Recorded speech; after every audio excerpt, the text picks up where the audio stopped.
Hello दोस्तों, veterans नमस्कार। मैं दीवान सिंह। मैंने AIBRF की साइट से एक लेटर लेकर के उसकी जानकारी मैंने बैंकर्स को देनी चाहिए, खास करके बैंकिंग अपडेशन के बारे में। उसमें उन्होंने जो SC सिंगला साहब का जो केस था उसके बारे में डिटेल जानकारी हमको दी और उसमें कौन कौन से डॉक्यूमेंट दिए गए थे और क्या क्या कमियां थी वो मैंने आपको बताया। तो मेरे सामने कई प्रकार के कमेंट आए और एक कमेंट था इनका रमेश जी का। वो कहते हैं कि मैंने जो कुछ लिखा है, कोई डॉक्यूमेंट जो मैंने करे हैं, तो इफ्सो यदि ऐसा है कि भाई पेंशन अपडेशन किसका 29/10/1993 के अनुसार यदि हमारी बैंकों ने नहीं किया, तो फिर आप ये बताइए कि 19/10/2093 में पिछले रेट्रोस्पेक्टिव इफेक्ट से इनको रीजनल रूरल बैंक के एम्प्लॉयज को पेंशन कैसे दे दी गई। बात तो बड़े कांटे की थी। जब ये कह रहे हैं कि पेंशन अपडेशन नहीं हुआ तो भाई उनको कैसे मिल गया। पहली बात तो ये है कि RRBs और हमारी जो बैंक हैं ये बिल के पेंशन के रूल्स भी अलग हैं और उनका अलग ही ढांचा है, अलग ऑर्गेनाइजेशन है, सब कुछ अलग अलग है। मैंने कोशिश की कि क्या वास्तव में ही ऐसा हुआ था कि उनका पेंशन अपडेशन का कोई नियम नहीं हो और उनको 29/10/2093 से पेंशन दे दी गई हो और हमको नहीं मिली हो।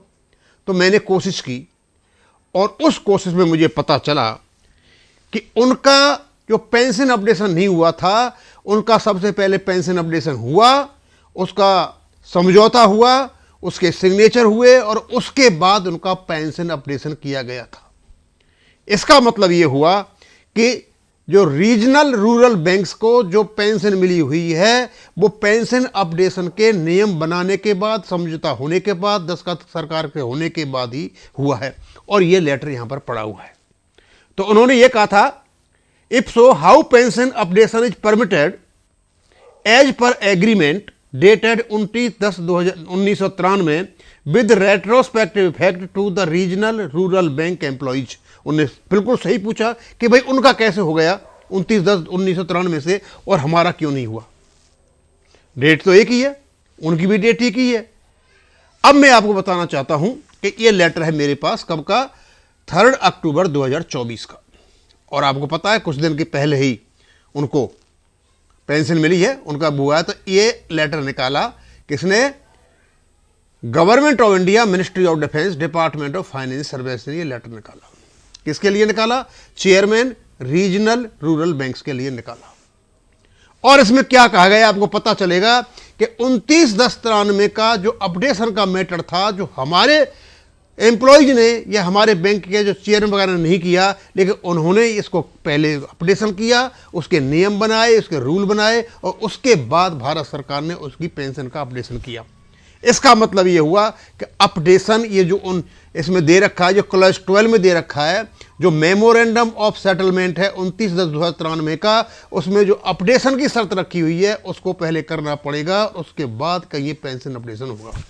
अब मैं पढ़ता हूं, amendment in the RRB employees pension regulation. RRB के जो पेंशन रेगुलेशन थे 2018 के, उनमें अमेंडमेंट करना पड़ा। क्लियर है? RRB के जो पेंशन रेगुलेशंस थे 2018 के, उनमें अमेंडमेंट करना पड़ा। हमारे जो पेंशन रेगुलेशंस थे वो 1995 के थे। पेंशन के नियम तो बना दिए, लेकिन उस 1995 के पेंशन रेगुलेशंस में पेंशन अपडेशन का जिक्र नहीं है। यही कारण है कि हमारा पेंशन अपडेशन का मैटर जो है यहां तक अटका हुआ है। सबसे पहले इन्हें पेंशन अपडेशन के नियम बनाने चाहिए थे, उसको अप्रूव लेना चाहिए था और उसके बाद ये सारा काम करना चाहिए था।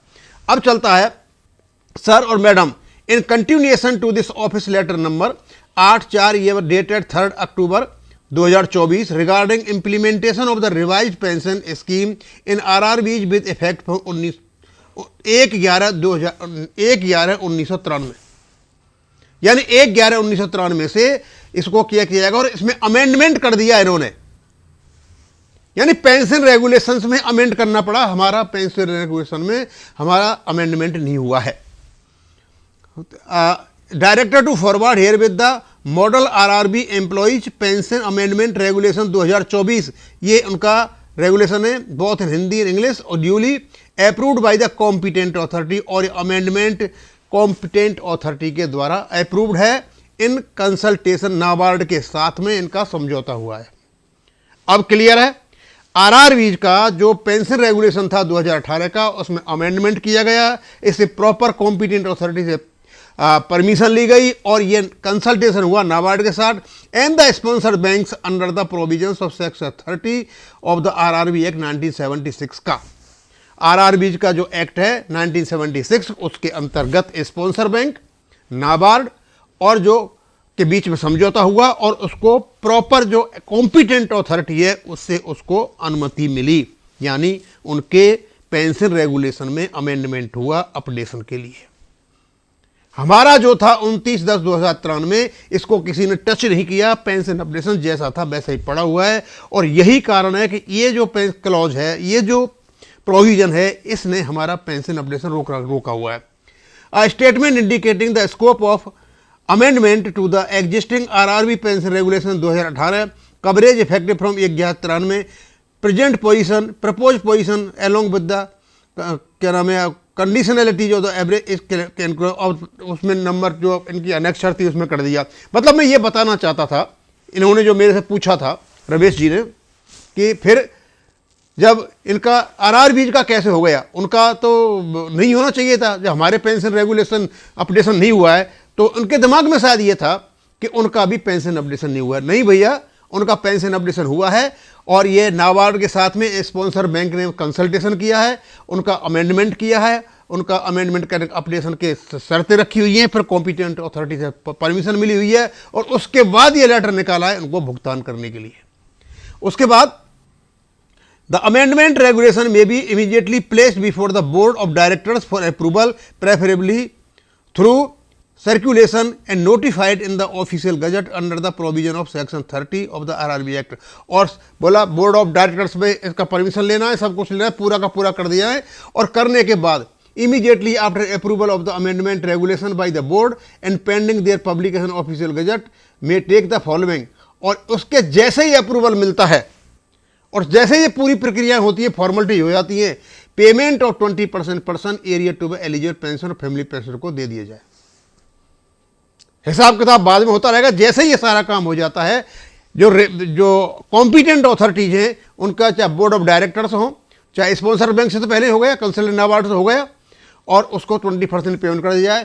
Payment of current pension may be made to all eligible fresh optees after notification of the amendment notification as per the provisions of revise. और तो मैं आपको क्या पढ़ूंगा, यहाँ से क्लियर हो गया इस लेटर से कि उनका अमेंडमेंट हुआ है पेंशन रेगुलेशन में। अमेंडमेंट किसके लिए हुआ है? अपडेशन के लिए।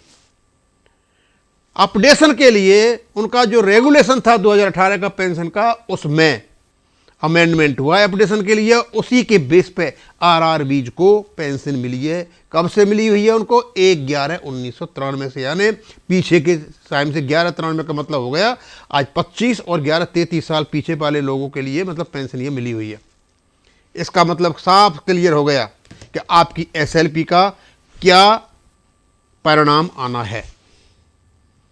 परिणाम वही है कि आपका जो क्लॉज है 12 है, जो मेमोरेंडम ऑफ सेटलमेंट है 29/11/1993 का, और उसमें पेंशन अपडेशन का शर्त था आपस में बातचीत करके नीगोशिएटेड सेटलमेंट के माध्यम से पेंशन अपडेशन की शर्तें आएंगी, पेंशन अपडेशन होगा, कॉम्पिटेंट अथॉरिटी से उसकी अप्रूवल लिया जाएगा, तब आपको होगा।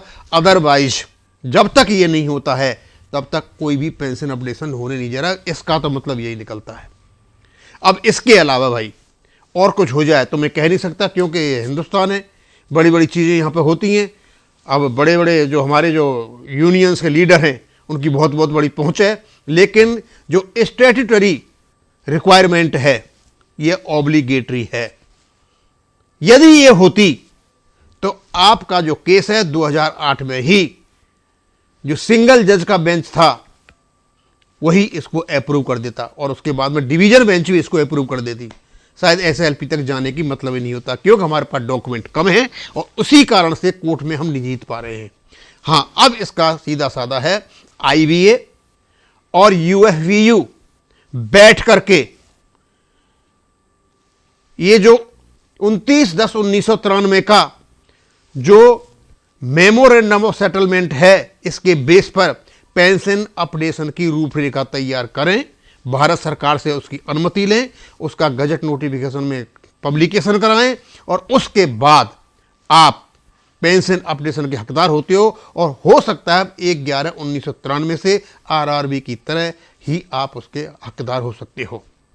यदि पेंशन अपडेशन आप चाहते हो कैसे आरआरबी की लाइन पे, या आप इसको चाहते हो जो सेंट्रल सिविल सर्विसेज की लाइन पे। अदरवाइज यदि पेंशन अपडेशन का कोई अमेंडमेंट नहीं है, कोई रूल नहीं है, तो आईबीए अपने हिसाब से ही हमें घुमाता रहेगा, क्योंकि उसके पास ये पावर है।